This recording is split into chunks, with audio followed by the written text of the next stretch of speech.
Okay, we're going to look at using the CloneStamp and the HealingBrush to do a little bit of retouching. These are probably the most common sort of basic retouching tools that we use in Photoshop. We use them to get rid of dust, sensor spots, crud in your picture, dog poop on the grass, facial blemishes, all that good stuff. Pretty straightforward. Much more powerful than the equivalent tools in Lightroom, and also they have the ability to be a non-destructive edit, so you can do these things. If you change your mind, you can always go back and undo them. Let's take a look first at how they work. I'm going to use this Clone Heal demo file that I have here in Lightroom. I'm going to open it up, edit original. The way that both of these tools work is that they go from a source point to a destination point. So you're copying sort of textures, pixels, whatever, from point A to point B. So what I'm going to do here is I'm going to copy this red circle from point A over here onto this new green grass bit, point B. I'm going to do it first with the CloneStamp. CloneStamp S on the keyboard will get you to it. You can also come over here to our friend CloneStamp right there. Regular CloneStamp is what we want. When we have that selected, you'll see some contextual menu things that we need to take a look at. We want aligned checked. The handout goes into that a little bit more, what that is about. And then we want to say sample, current, and below. Sample, current, and below means that when we choose our source point, it is going to choose that source point looking at all the layers below the one that we're on. Why do we care? Well, let me look. If we go over here to our layers, right, there is Clone Heal From, right, which is where our red dot is. Then there's a layer that's called Clone Heal To, which is totally blank. And then there's a layer below both of those that is just our grass. We always want to have our destination when we're cloning, healing, whatever, to be a blank layer. That's really, really important. We don't want it to be on the same layer as like the grass in this case. We don't want it to be on the same layer as the red circle. We want it to be isolated on its own layer. That means that we can go back and erase what we did if we don't like it. We can modify it a little bit to try and make it blend in a little bit more, and some other stuff that we'll get to later on. So let's make sure that I'm on that layer, right? I've clicked it, and it's highlighted there. I've got the CloneStamp. I've hit S on the keyboard for the CloneStamp. I've made sure that aligned is checked and that current and below is also checked. Now remember, I'm copying from something source point to a destination point. So to choose that source point, I'm going to hold down Option on my keyboard. I get this little bomb sight for my cursor. And I'm going to come down here to the edge of this arbitrarily and click on it once, right? Then I let up. I've now chosen that as my source point. When I go over here to the grass, you can actually see that little piece of source point moving with me as I move the cursor around. You can make your cursor a little bit bigger. You can make your cursor a little bit smaller. It doesn't need to be that big. Once I've decided where I want to put it, all right, I'm going to click and hold, and then move my cursor around a little bit, and you can see that it's copying from the source and putting it here in my destination. As I do this, if you look back over to that original red circle over on the right, you can see that there is a little T shape that is moving sort of synchronized with my cursor over on the grass.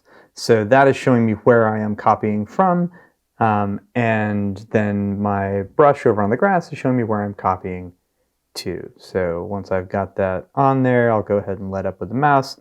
Boom. Now this is the CloneStamp. The CloneStamp just goes from the source point to the destination point. That's it. It's basically as if you were copying and pasting using a brush. That's all that happens. So you can see that that darker area around the red grass, or excuse me, darker area of grass around the red circle, it was darker over here in the original, and it's darker over here where we put it in the new destination point. The red of the circle is also the exact same red that it was over here, right? Basically just like copying and pasting, but using a brush to do it. Next, let's try the healing brush. So we're going to hit J on the keyboard. I don't know why it's J, but it is. And that will get us to the healing brush. Let's go over here and look at the healing brush in our tools. It's right there. It looks like a Band-Aid. Now, again, if we click and hold, there are a bunch of different tools here. We want to make sure that we have the healing brush and not the spot healing brush. Right? Not the spot healing brush. Spot healing brush, bad. If you have the spot healing brush and you try to come over here and choose the source point, it's like, no, you can't do it. Hit cancel. Don't want the spot healing brush. We want, click and hold, the healing brush. Okay, got the healing brush. Right, new contextual menu. Make sure, again, aligned. Make sure current and below. Awesome. Come back over here. Make sure that I'm on the Clone Heal 2 blank layer. Hold down Option to get that bomb site. Click on this edge over here. Come back over to the grass and scribble that in. Right, now again, I've clicked and hold, and I'm doing that until I've got the entire circle drawn. All right, so that's great. Light up on the mouse. Now you can see that there's a quite striking difference. The green grass on the one using the healing brush blends in very well.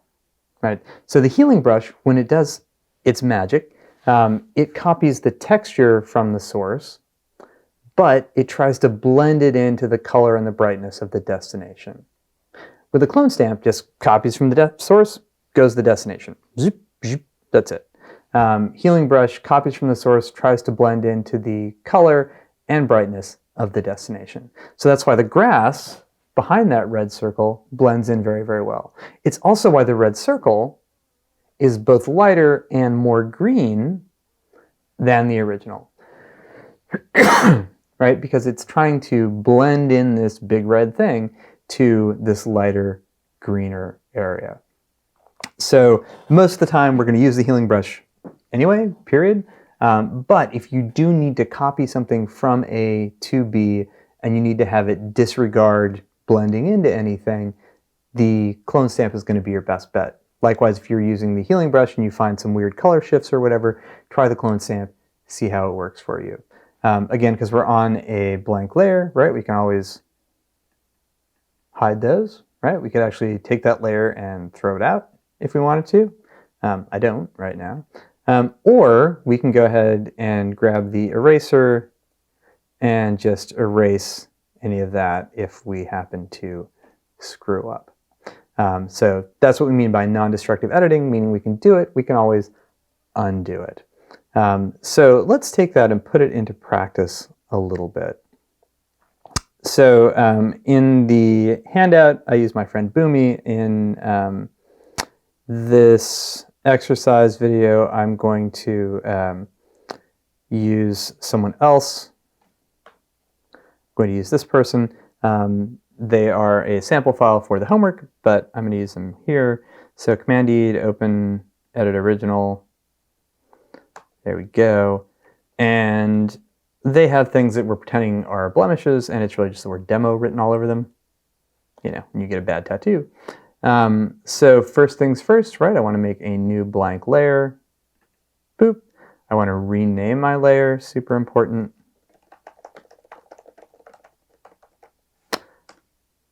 I want to choose either the CloneStamp or the healing brush. I'm going to choose the healing brush. Make sure I'm on that layer, make sure I'm current and below, make sure I'm aligned. Choose a source point, hold down the Option key. Now with skin, unlike grass, it's important to make sure that we have a similar texture, right? So if I choose a source point that's over here, where the skin is a much different pattern than it is over here on the cheek, right, that is not going to look good. Eraser, back up. So I want to try and choose a source, hold down Option, click, that matches the texture of the skin in that destination point. Right, so if I'm going for the chin, choose some chin. Now, you'll notice I've just written the word demo again. So when I'm choosing a source, right, once I click my mouse down, I'm going to start going from my source to my destination. But, right, it's basing what that source looks like on what it looked like the moment I clicked my mouse to start drawing. So if when I did that, right, the word demo was still there, as I go over that area, right, you see that little T cross thing is where the demo was, my computer is still thinking, oh, right, the word demo is there, and so it's screwing that up. So click over there. If you find yourself getting close to an area like that, right, you can let up with the mouse and then keep going. And once I've let up with the mouse, it is now going to start using the new state of what things look like as my source material. Over here, get some cheekbones, zoop, zoop. Cool. So that's a little pink. All right. Now, this one, right, is a particular case where the healing brush might not be the best choice. So choose a source point, come over here, start getting rid of demo, and okay, I want to stop the skin. I don't want to go onto the shirt, but as I've done that, I have this weird sort of bloom of pink and lightness coming out there. Why is that? So remember, it's trying to go from my source material and go to my destination, but match the surrounding lightness and color of my destination. So here we're right on a border. So part of what I'm matching is skin tone, and the other part of what I'm matching is white and pink. So it tries to match both of them, and you get this weird sort of explosion of white pinkness. What we can do to solve that, right, I could go and use my CloneStamp, right, because a CloneStamp doesn't care what's around it. So if I use CloneStamp, right, I can get right up next to that thing, and I don't have any problems.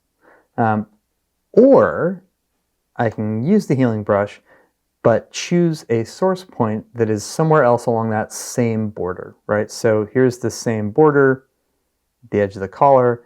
I'm going to choose a source point down here, hold down Option, get the bomb sight, click, let up, come up here, align again, right on that border, click and hold, and that works out pretty well. I have a little bit of extra shadow over here. I can grab the CloneStamp and knock that out. And that looks, okay, we missed one. But that looks pretty good. So with the exercise that you're going to do for homework with the carpet, there are a couple of places where there's a border condition. So keep in mind when you do that, that you're going to need to choose a source point on that edge, and you're going to need to align, when you go to do a destination, you're going to need to align yourself also on that edge. So there you go. That's one of our most powerful retouching, sort of basic retouching tools within Photoshop. And now you have a good sense of how to do it. Remembering to do it on a blank layer, remembering to be conscious of where the edges of things are, have it set to align, and have it set to current and below, and you should be good. Do keep in mind, you can change the brush size of the healing brush and the CloneStamp the same as you would any other brush by using those square brackets, or by coming up to the top in the contextual menu and clicking on that little brush icon where you can again control size and hardness. Don't worry about spacing. All right, go to it.